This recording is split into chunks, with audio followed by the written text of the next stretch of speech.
5 जून रोजी म्हणजे कालच महाराष्ट्र शासनानं काही निर्णय घेतल्याची बातमी आपल्या माध्यमातून संपूर्ण महाराष्ट्रानं पाहिली.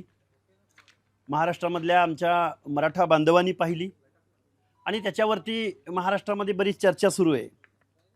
खऱ्या अर्थानं त्यामधली एक लाईन तुमच्यासमोर सांगतो की ज्या योजना ओबीसींसाठी त्याच योजना मराठा बांधवांसाठी किंवा त्यांच्या विद्यार्थ्यांसाठी.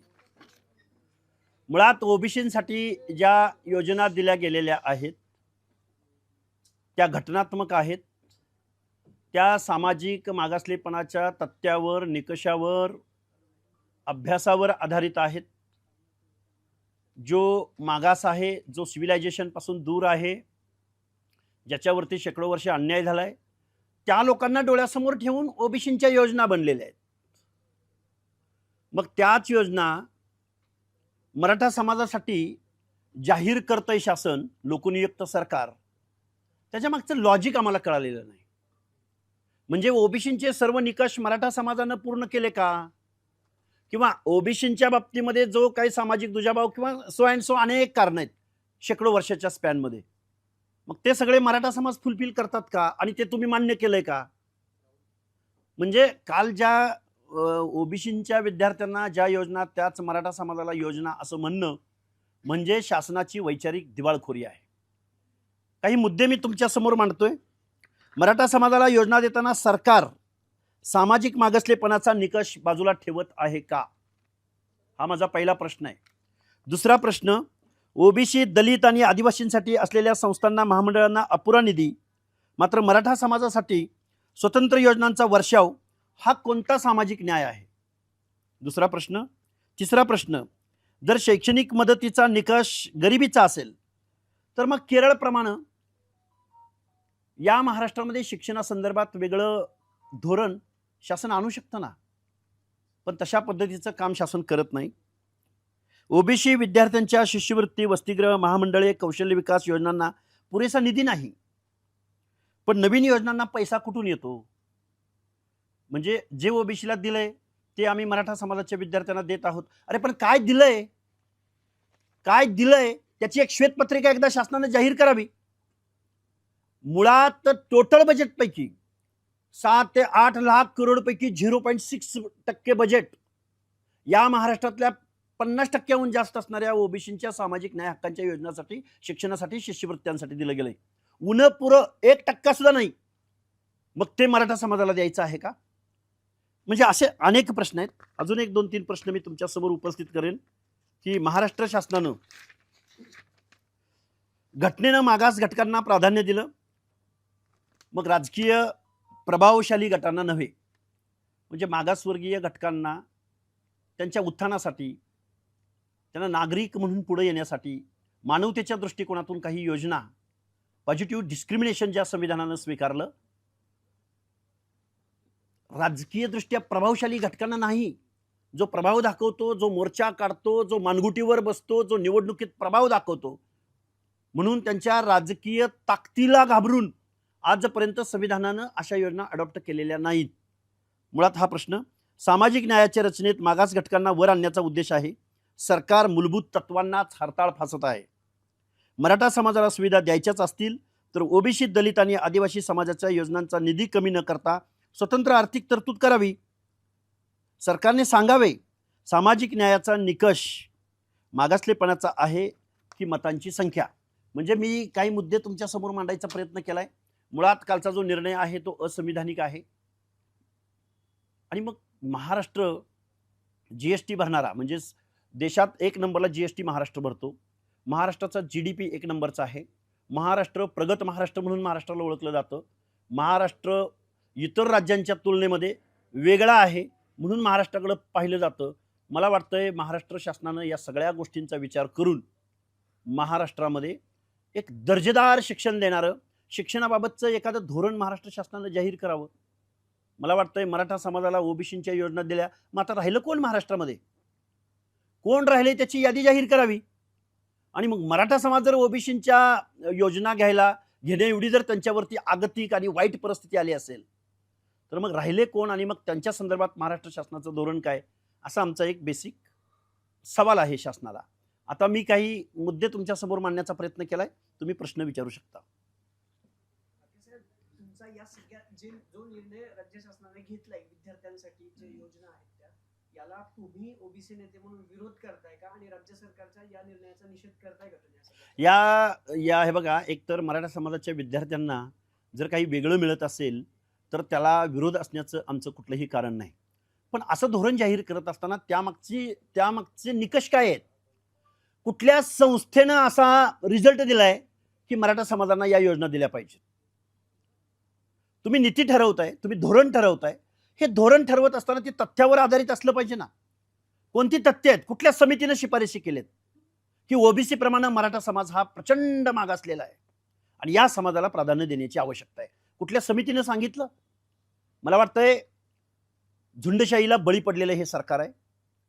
जरांगेंच्या आंदोलनासमोर लाचार झालेलं हे सरकार आहे. लाचारी स्वीकारत असताना इतर लोकांवरती मात्र प्रचंड अन्याय करून राहिलेले हे सरकार आहे. ओबीसीच्या कुठल्याही मागणीला केराची टोपली दाखवणारे हे सरकार. 19 मेला आम्ही सुद्धा ओबीसी संदर्भातली जी सब कमिटी आहे मंत्रिमंडळाची, 6 कॅबिनेट मंत्र्यांच्या उपस्थितीमध्ये आम्ही तिथं निवेदन, 11 मागण्यांचं निवेदन त्यांना दिलं. तिथला जो सचिव होता बहुजन कल्याण खात्याचा या संदर्भातला, तो सचिवच बैठकीतनं पळून गेला, निघूनच गेला तिथून. म्हणजे सचिव सुद्धा ओबीसीच्या मागण्यांची दखल घेत नाही किंवा त्या संदर्भात त्याला काही गांभीर्य वाटत नाही त्या मागण्यामध्ये. पण दुसऱ्या बाजूला मात्र कुणीतरी उपोषणाला बसतं, कुणीतरी मागणी करतं आणि शासन मात्र त्याला रेड कार्पेट घालतं. हा दुजाभाव आहे या शासनाचा. ओबीसी संदर्भात हा दुजाभाव आहे, सापत्न वागणूक आहे आणि ओबीसींच्या मनामध्ये प्रचंड चीड आहे या शासनाच्या माध्यमातून. या निर्णयाच्या साठी जो निर्णय घेतला सरकारनं, प्रचंड चीड आहे ओबीसींच्या मनामध्ये. जरांगेने जे आंदोलन केलं त्यानंतर हा सगळा निर्णय आलेला आहे. तुम्ही सुद्धा म्हणाले होते की मग आम्ही टेकडात आंदोलन करू. आता काही केलं ओबीसीचं सरकार ऐकत नाही, मग दुसरं आंदोलन आक्रमक होणं गरजेचं वाटतं. आक्रमक होणं गरजेचं आहे. महाराष्ट्रातील ओबीसींच्या मनामध्ये प्रचंड चीड आहे, आपल्याला डावललं गेल्याची भावना आहे आणि त्याचा रोष ओबीसी कशा रूपाने दाखवून देईल ते तुम्हाला येऊ घातलेल्या काळात बघायला भेटेल. आम्ही तर बोलत आहोतच, आम्ही सभा घेत आहोत, आम्ही मोर्चे करत आहोत, आंदोलनं करत आहोत, पण शासन मात्र आम्हाला बेदखल करतंय. हा आमचा 100% समज झालाय. तुम्ही मागे बोलताना सांगितलं की ओबीसीच्या राजकीय आरक्षणावरती अतिक्रमण झालंय, कशा पद्धतीने तुम्ही काही पुरावे पण दिले. आता शैक्षणिक आरक्षणासंदर्भातला हा निर्णय झालेला हे बघा, शैक्षणिक, राजकीय, सामाजिक, आर्थिक वेगवेगळ्या महामंडळांचा निधी असो. एका बाजूला स्वर्गीय अण्णासाहेब पाटील महामंडळाला हजारो कोटी रुपयांचा निधी दिला जातो. एका बाजूला स्वर्गीय अण्णासाहेब पाटील महामंडळाच्या माध्यमातून जेसीबी, पोकलॅन गाड्यांपासून लाखो रुपयांच्या योजना निर्गमित केल्या जातात. पण दुसऱ्या बाजूला मात्र ओबीसींच्या महामंडळांना साधा अध्यक्ष भेटत नाही, साधं कार्यालय भेटत नाही, साधा शिपाई भेटत नाही. याच सरकारनं निवडणुकीला सामोरं जात असताना 18 ओबीसीच्या वेगवेगळ्या जातींच्या महामंडळांची घोषणा केली. प्रचंड चुनावी जुमला होता तो. ओबीसींचं मतदान खेचून घेण्यासाठी त्यांनी 18 महामंडळांच्या घोषणा केल्या. पण त्याला ना अध्यक्ष भेटला, ना त्याला ऑफिस भेटलं, ना त्याला एखादा अधिकारी भेटला, ना त्याला एखादा शिपाई भेटला, ना त्याला बजेट भेटलं. म्हणजे ओबीसींच्या बाबतीमध्ये जर हा न्याय असेल शासनाकडं आणि मराठा समाजाच्या बाबतीमध्ये आम्ही मराठा समाजाला काय द्यावं, काय देऊ नये याच्यापेक्षा ओबीसींना काय दिलंय तुम्ही. मुळात मराठा समाजाची सुद्धा फसवणूक आहे ही खूप मोठ्या प्रमाणात. 0.6% बजेट सामाजिक न्याय हक्काच्या योजनांसाठी ओबीसींना मिळत असेल, 60% ओबीसींना, मग तेच तुम्हाला देणार आहेत का? हे काय लॉजिक आहे असं धोरण, असं निर्णय घेण्यामागं, हे आम्हाला कळलेलं नाही. मराठा आरक्षणाच्या बाबतीत म्हटलं तर हजारो कार्यकर्ते असतील किंवा जरांगे पाटील असतील, त्याच्यासोबत अनुयायी त्यांची देखील भरपूर असतात. पण ओबीसीचा आवाज ज्यावेळेस बोलायचा असतो त्यावेळेस मात्र तुम्ही एकटेच समोर येता. हे बघा नेते मंडळींना त्यांच्या भूमिका त्यांना तुम्ही विचारल्या पाहिजेत. खरं तर मी सुद्धा त्यांना विचारतोय की तुम्ही का बोलत नाही. ओबीसीच्या नेतृत्वाला आम्ही हा प्रश्न विचारतोय. अरे, जरांगेच्या मागणीला किंवा जरांगेच्या आंदोलनाचं श्रेय घेण्यासाठी आमदारांची धावपळ असते, मंत्र्यांची धावपळ असते, मुख्यमंत्र्यांची धावपळ असते, प्रशासनाची लगबग वाढते. पण ओबीसीवर कोण बोलायला तयार होत नाही. ओबीसीच्या संदर्भातला एक प्रश्न या महाराष्ट्रामध्ये विचारायला कोणी नेता पुढे येत नाही. हे दुर्दैव आहे महाराष्ट्रात. कारण ओबीसीला से नाही, ओबीसीला काही म्हणणंच नाही. अरे 400-450 जाती वेगवेगळ्या जात समूहामध्ये विभागल्या गेलेल्या. आता ओबीसीला मी एक तुम्हाला योजनेचं, विशेष करून ओबीसी मधल्या भटक्यांसाठी आश्रमशाळा आहेत. का आश्रमशाळा आल्या? कारण त्यांचं शिक्षणामधलं गळतीचं प्रमाण प्रचंड आहे. आजही महाराष्ट्रामध्ये सगळ्यात मोठा ड्रॉपआउट कोणाचा असेल तर विजय एनटीचा आहे. म्हणून त्यांना आश्रमशाळांसारखं धोरण आणलं गेलंय महाराष्ट्रामध्ये. आता मग मराठा समाज हा निकष पूर्ण करतो? कसं काय दिलं गेलंय? ओबीसीच्या योजना मराठा समाजाला देण्यामागचं लॉजिक काय? कुठलं संविधानिक तत्व किंवा कुठल्या कमिटीनं कुठला अभ्यास केला आणि मराठा समाज यांच्यापेक्षा मागास आहे असं सांगितलंय? सांगू शकतील? कालचं जे धोरण घेणारी माणसं, धोरण जाहीर करणारे, निर्णय घेणारी माणसं याचं उत्तर देतील आम्हाला? बाकी सर, जर ओबीसीच्या निधीला कात्री लागणार नसेल आणि नवीन निधी उभा करून सरकार जर ओबीसीला ज्या योजना देते त्या मराठा समाजाला देत असेल, विद्यार्थ्यांचं त्यातून जर कल्याण होणार असेल तर तुम्हाला अडचण हे बघा, दोन समान भावामध्ये समान वाटणी केली जाते. पण दोन भावामध्ये एक जर हँडिकॅप्ड असेल, फिजिकली हँडिकॅप्ड असेल, तर त्याला प्रमोट करण्या, अरे ऐका ना 2 मिनिटं. त्याचा प्रश्न काय आहे? समजा 100 रुपये ओबीसीला आहे आणि तुमच्या योजना देताना 200 रुपये दिले जातील, 150 रुपये दिले जातील, जे वरचे पैसे मराठा समाज, मग तुमचा विरोध काय? अरे विषय काय आहे? हे बघा, आहे ना लोक आहे मराठा समाजाला, जे ओबीसीला ते मराठा समाजाला दिलं जाणार आहे, त्यांना जर वेगळा निधी वापरला, ओबीसीचा निधी आहे तोच ठेवला तर तुम्हाला अडचण काय? हे बघा, प्रश्न असा आहे, फक्त मराठा समाजाला का मग? सांगू शकता तुम्ही? एकच मराठा समाज मागासलेला आहे महाराष्ट्रामध्ये ओबीसी सोडून. इतर काय करतील मग? काय धोरण आहे तुमच्याकडे? कुठला अभ्यास आहे? कुठला सोशो इकॉनॉमिकल सर्वे आहे तुमच्याकडे की म्हणून तुम्ही ओनली वन मराठा? कुठली अशी कोणती वेळ आली मराठा समाजावर की तो डिप्रेस झालाय, ज्याच्यावर सामाजिक अन्याय झालाय? का हो? मराठा समाजाचे आमदार जास्त म्हणून? मराठा समाजाच्या हातात गावच्या पोलीस पाटलापासून सरपंचापासून महाराष्ट्राच्या मुख्यमंत्री पदापर्यंत त्यांचा दबाव त्यांचा, म्हणून मराठा समाजासाठी घोषणा करताय तुम्ही? तुम्ही एका बाजूला म्हणताय की राज्य मागासवर्गीय आयोगाचा अभ्यास तुम्हाला आहे, तुम्ही त्याचे सदस्य होता, तुम्हाला असं कधीच जाणवलं नाही की काही खेड्यापाड्यातला मराठा समाज मागासलेला आहे? त्यांच्या- दादा, हे बघा, या आपल्या संविधानामध्ये 2 भाग आहेत. आरक्षण पॉलिसी ही जे सोशली डिप्रेस्ड आहे त्यांच्या बाबतीत एका समूहानं दुसऱ्या समूहावर अन्याय केला त्या लोकांसाठी आरक्षण पॉलिसी काम करते. पण मग इतर लोकांसाठी योजना, धोरणं नाहीत का? आहेत. पब्लिक वेलफेअर आहे, सोशल असिस्टन्स आहे, शासनाच्या वेगवेगळ्या योजना आहेत ना. गावातल्या प्रायमरी, माध्यमिक, उच्च माध्यमिक ह्या सगळ्या शिक्षणाच्या योजना आहेत, पाण्याच्या योजना आहेत, शेतकऱ्यांच्या योजना आहेत, रस्त्यांच्या योजना आहेत.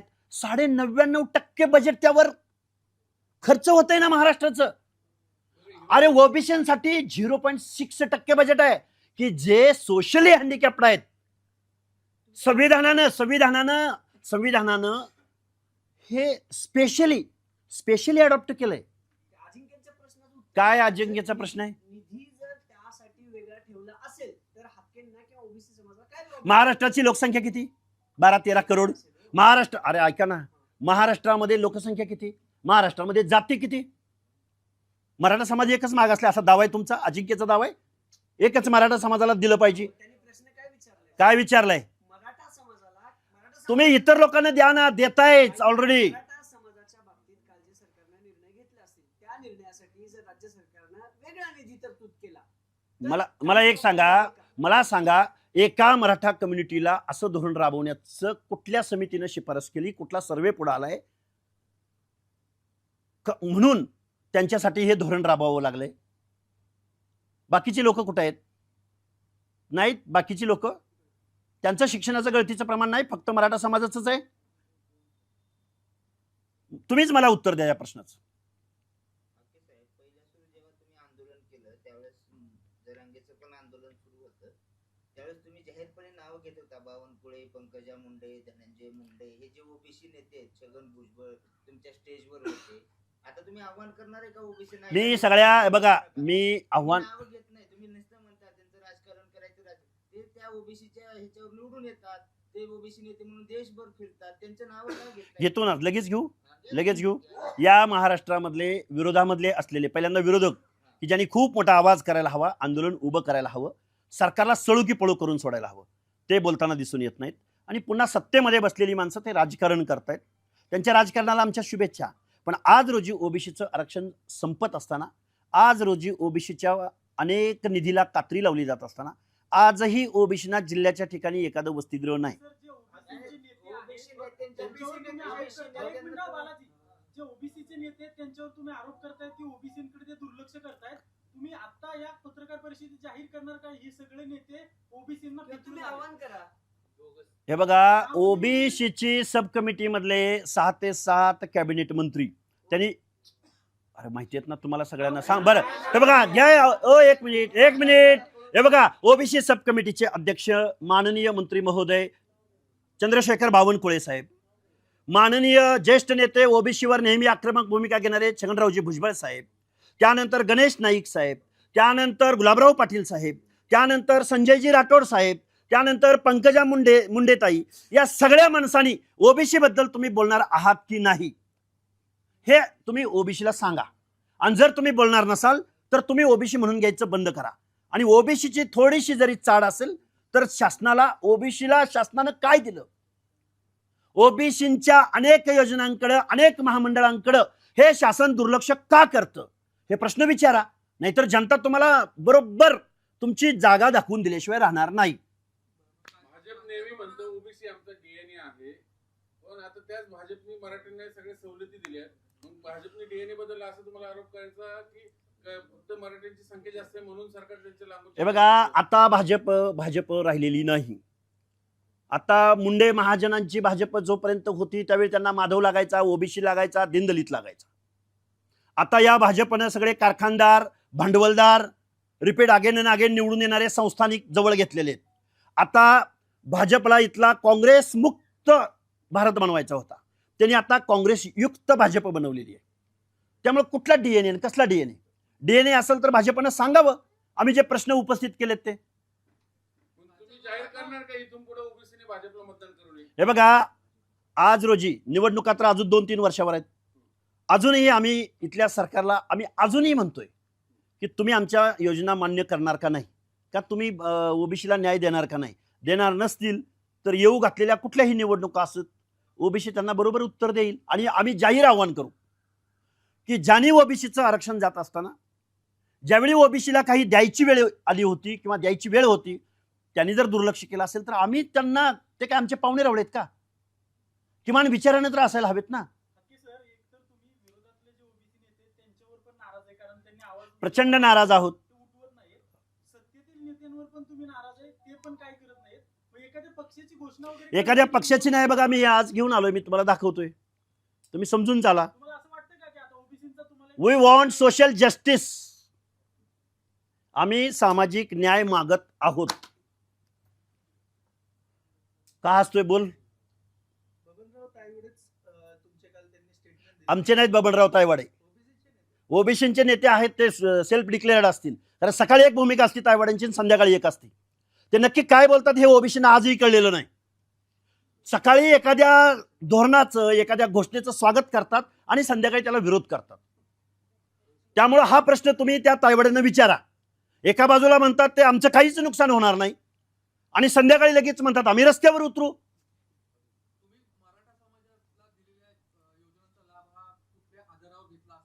येस. हां, प्रश्नच नाही. महाराष्ट्रामध्ये कुठलंही धोरण जाहीर करत असताना त्याच्या मागं काहीतरी लॉजिक पाहिजे, काहीतरी तर्क पाहिजे, काहीतरी शिफारस पाहिजे.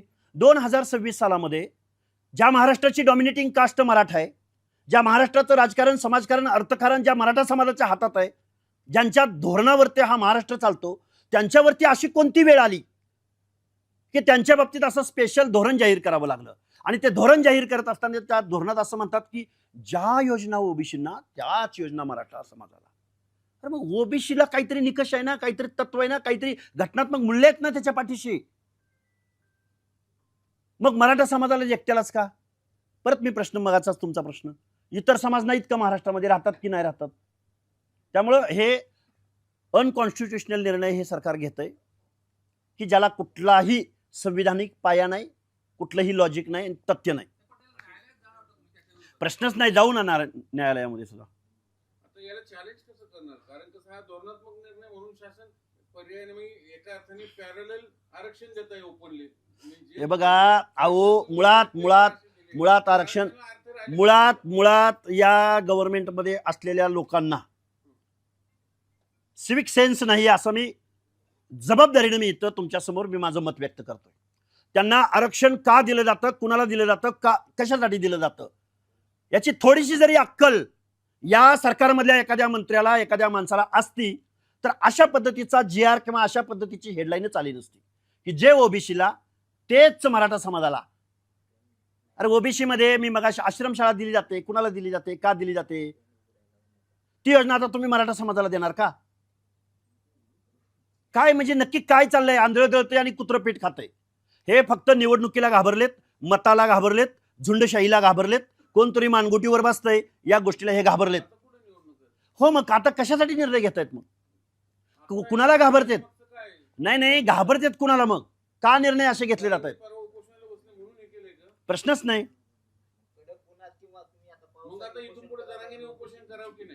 जरांगेने उपोषण महिन्याला करावीत. महाराष्ट्रातलं आरक्षण सगळं संपवून टाकावं. गावच्या पोलीस पाटील सरपंच पदापासून आता लोकल बॉडीमधलं तर पूर्णतः आरक्षण गेलेलं आहे. शिक्षण आणि नोकऱ्यामधलं जो प्रसाद लाड नावाचा माणूस जरांगेंना या संदर्भात अवगत करायला आला होता, त्या प्रसाद लाडांकडं आणि चंद्रकांत गायकवाडांकडं लाखो नोकरी आहेत की जिथं आरक्षण पाळलं जात नाही, जिथं PF भरून घेतला जात नाही, जिथं ESIC काय ते भरून घेतलं जात नाही, जिथं कुठलीही कामगार कायदे राबवले जात नाहीत, जिथं महिलांना वगैरे काय स्पेशल तर देतच नाही ते. अरे नोकऱ्या आता सरकारकडे उरलेत कुठं? नोकऱ्या आता प्रसाद लाड, चंद्रकांत गायकवाड, अजून एक 10 लोक आहेत, आउटसोर्सिंगच्या माध्यमातून नोकऱ्या दिल्या जातात. कुठं राहिले नोकऱ्या? आणि कशाला आरक्षण मागताय तुम्ही? चाललंय ते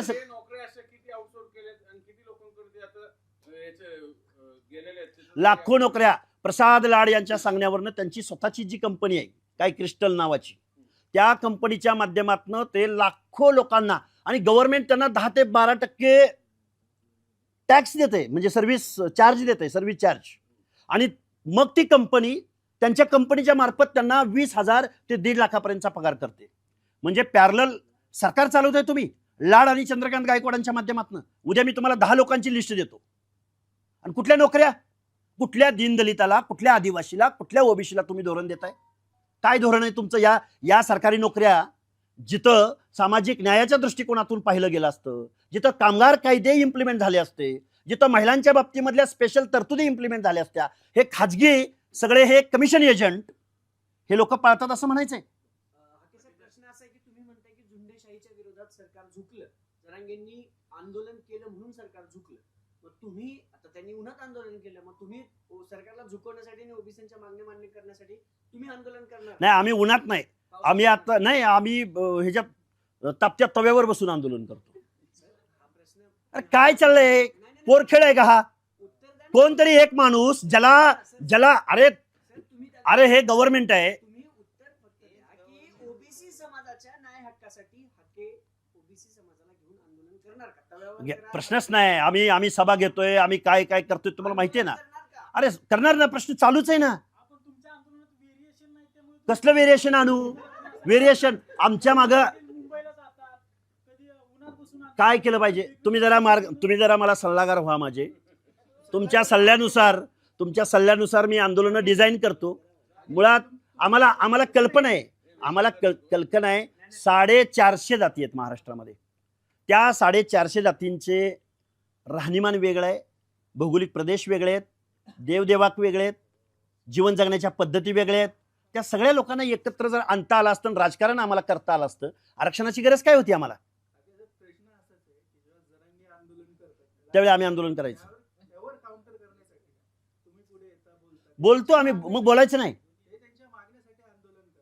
त्यांच्या मागण्या संदर्भात हे बघा, लोकशाहीमध्ये कोणीही कशीही मागणी करू शकतो, पण ती मागणी करत असताना त्याचा परिणाम कुणावर होणार आहे याचा जर विचार तुम्ही करणार नसाल, परिणामाचं कोणच बोलणार नाही परिणामाबद्दल. मनोज जरांगेचा 2 सप्टेंबरचा GR निघाल्यानंतर महाराष्ट्रातलं लोकल बॉडीमधलं ओबीसीचं आरक्षण संपलं. हा परिणामाचा विचार सरकारनं केला. एकट्या तुम्ही आता पुण्यामध्ये मी प्रेस घेतोय, पुण्यामधल्या 42 ओबीसीच्या जागापैकी 31 जागा मराठा कुणबीनी घेतल्या. 42 ओबीसी पैकी फक्त मी कुठलं बोललोय? पुण्याचं बोललोय. मग महाराष्ट्रातलं काय झालं असेल? शेकड्यानं उदाहरण आहेत आमच्याकडं. राहिलंय ओबीसीचं आरक्षण. म्हणजे मनोज जरांगेची मागणी बरोबर आहे, त्यांनी उन्हात बसून आंदोलन केलं, सरकारनं त्यांची मागणी मान्य केली पाहिजे. अरे पण त्या मागणीचा परिणाम जे सोशली हँडिकॅप्ड आहेत, शेकडो वर्षाच्या कालावधीमध्ये ज्यांना घटनेनं काहीतरी स्पेशल तरतूद केल्या, पॉझिटिव्ह ह्या सगळ्या गोष्टी एक सकारात्मक दृष्टिकोनातून त्यांना काहीतरी वेगळी धोरणं दिलेली आहेत, त्या धोरणावर जर अतिक्रमण जरांगेच्या मागणीचं होत असेल तर काय करायचं? बोलायचं नाही आम्ही. तुम्ही प्रसाद लाडांचं नाव बऱ्याच वेळा घेतलेलं आहे, मात्र मुख्यमंत्री उपमुख्यमंत्री यांचं नाव नाही घेतलंय अजून देखील. त्यांच्यावरती कधी टीका करणार तुम्ही? कुणाचे प्रतिनिधी होते प्रसाद लाड? नाही, पण बाकी निर्णय नाव घेऊनच बोललं पाहिजे का? नाव घेऊन बोललं पाहिजे? मी सरकारच्या विरोधात बोलतोय, मगापासून बोलतोय. कुठं मी सरकारच्या बाजूने एखादा शब्द बोललो? नाव घेऊन बोलू? कुणाचं नाव घेऊ सांगा, चला लगेच नाव घेतो. तुम्ही ज्या तळमळीने ओबीसीची बाजू मांडताय, मात्र सरकार ते ऐकत नाही. आणि जरांगे सरकारला आम्ही ऐकायला भाग पाडू. जरांगे एक रात्री काय हे बघा, अहो जरांगेच्या माग वाळू माफिया, भूमाफिया, आमदार, खासदार, कारखानदार, परत सरकारमध्ये बसलेले अलायन्स मधले पक्ष, इथलं राजकीय वातावरण असमतोल करण्यासाठी, डिस्टर्बन्स करण्यासाठी हे जरांगेचं हे सोशल. अरे उरले काय आरक्षणामध्ये? अरे ते गोरगरीब ओबीसी मधले कुठेतरी एखादा नगरसेवक, कुठेतरी महापौर होत होता, तो तुम्हाला हिसकावून पाहिजे. यांचा इंटरेस्ट मनोज जरांगेला रन करणाऱ्या किंवा त्याला फीडबॅक देणाऱ्या माणसांचं राजकारण, त्यांचा राजकीय पॉलिटिकल स्कोर सेट करण्यासाठी जरांगेला उठ म्हणलं उठ, बस म्हणलं बस, चावी दिली ते गुरगुर गुरगुर गुरगुर गुरगुर फिरतंय, चावी बंद झाली स्टॉप होतंय. कोण आहे वो जरांगे? कुठला सोशल रिफॉर्मर आहे? कोण आहे? काय नॉलेज आहे त्याचं? महाराष्ट्राची लोकसंख्या किती? जो ओबीसीचं आरक्षण मागतो त्याला मंडल आयोग माहिती आहे, त्याला विश्वनाथ प्रताप सिंग माहिती आहेत, त्याला महाराष्ट्रामध्ये प्रतापराव ढाकणेंपासून ते दिबा पाटील शेकापचे स्वर्गीय त्यांच्यापर्यंत, किंवा जनार्दन पाटील चुनाभट्टीवाले त्यांच्यापासून शिवाजीराव बापू शेंडगेंपर्यंत ज्या लोकांनी महाराष्ट्रामध्ये मंडल आयोगाची लढाई लढली, उभी केली, ओबीसींना आरक्षण मिळालं पाहिजे म्हणून आंदोलनं केली, त्या माणसांचं नाव ह्या खुळचट जरांगेनं कधी व्यासपीठावर घेतलं? बरं ह्या लोकांचं राहू द्या. अरे फुले शाहू आंबेडकरांचं नाव कधी घेतलं का या माणसानं? आणि म्हणे मी मंडल आयोग चॅलेंज करतो, मंडल आयोग घालवतो, आणि 1994 एका GR अन्वये जाती घातल्या गेल्या. काही बोलतंय हे? आणि त्याला सरकार बळी पडतंय एका खुळचट माणसाला. तोच मुद्दा आहे की सरकारचे मंत्री त्याच्या पायाजवळ जाऊन बसतात. का घालतायत तोच तर प्रश्न आहे. हे बघा, मला एक सांगा, ऐका ना, तोच प्रश्न आहे की मराठा आरक्षणासाठी जरांगे उपोषणाला बसतात, अख्ख्या समाजाने त्यांना डोक्यावर घेतलंय. तुम्ही ओबीसीचा प्रश्न मांडता, मग ओबीसीच्या समाजाने तुम्हाला डोक्यावर घेतील ना. घेतलं नाही. अरे घेतील, मी बोललो ना मागाशी. कारखानदार आणि आमदार खासदार जर त्याच्या मागे असतील, मंत्री त्याच्या मागे असतील, उपमुख्यमंत्री त्याच्या मागे असतील, तुमच्या मागं का नाही? अरे अरे विस्थापित आहेत ना ओबीसी. अरे किती सांगू, का आरक्षण द्यावं लागलं असतं मग? ओबीसी नेत्यांना विश्वासात घेण्यात कमी पडतं असं वाटतं. कोणी? आम्ही आता बोलतोय घटनेचं, बोलतोय संविधानाचं, बोलतोय तत्वाचं, बोलतोय. चर्चा कमी घेतल्या भेटी घेतल्या, पाय धरलेत, आता अजून काय करू? मग का ओबीसीचा पडलेलं नाही नेत्यांना? राजकारण आहे, त्यांना राजकारण करायचं करू द्या ना. पण सरकार ओबीसीना टेकन फॉर ग्रांटेड घेतंय का सगळं? हे बघा, ओबीसी फक्त मतापुरता आहे. निवडणुका आल्या की मला सांगा, भाजपचा ओबीसी सेलचा प्रमुख कोण आहे? सांगू शकता नाव तुम्ही? सत्तेमध्ये भाजप आहे गल्लीपासून दिल्लीपर्यंत. महाराष्ट्राचा ओबीसी सेलचा प्रमुख कोण आहे? महाराष्ट्रामध्ये कोण आहे? अरे जो ओबीसीवर ब्र शब्द काढत नाही तोंडातनं, काय ओबीसीनी त्यांच्याकडून अपेक्षा करायच्या?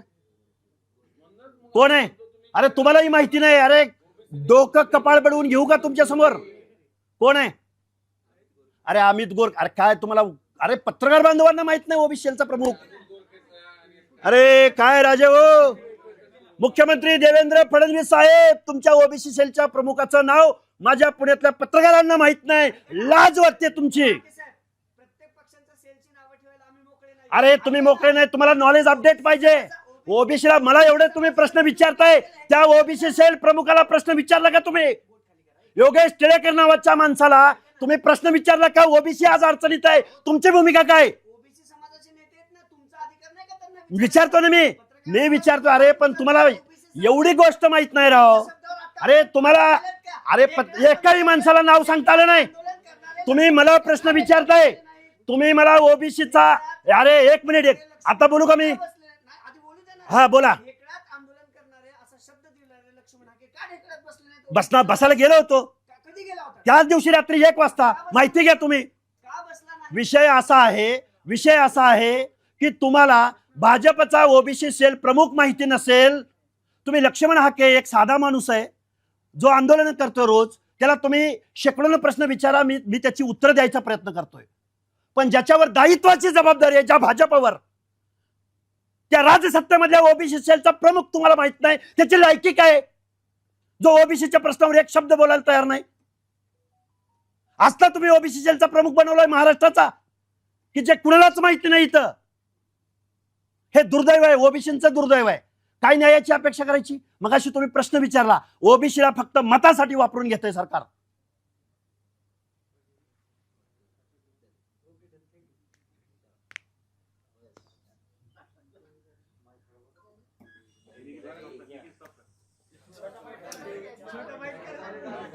अरे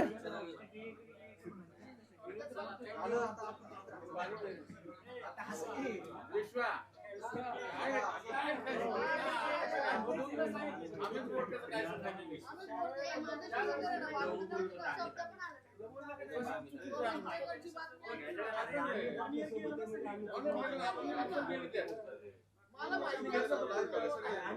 नाही, विषय असा आहे, पत्रकार बांधवांना सुद्धा ओबीसी सेलच्या प्रमुखाचं नाव माहिती नसावं, की ज्यांचं काम असतं तर माहिती असतं ना. माहित असावं नाही कसं तो विषय नाही. आपलं ते काम नाही, मुद्दा तो नाही. जो कोण टिळकर आहे की कोणी त्यांनी जर तेवढं काम केलं असतं तर माहिती झालं असतं. तुम्ही त्यामुळे पत्रकारांनी मनावर घेण्याचं काहीच कारण नाही. हो, मग तेच म्हणतोय. काय? अरे बाबा हो, मी पर्सनली पत्रकारांनी घेऊ नये. ऐका, 1 मिनिट ऐका. अरे तुम्ही परत पर्सनली घेताय. एखाद्या व्यक्तीचं, हे बघा, एखाद्या व्यक्तीचं जर नाव माहित नसेल, चालू दे ना, कळेल ना मग सगळ्यांना. कळू. तुम्ही खऱ्याला कशाला घाबरताय? तुम्ही वास्तवाला का घाबरताय?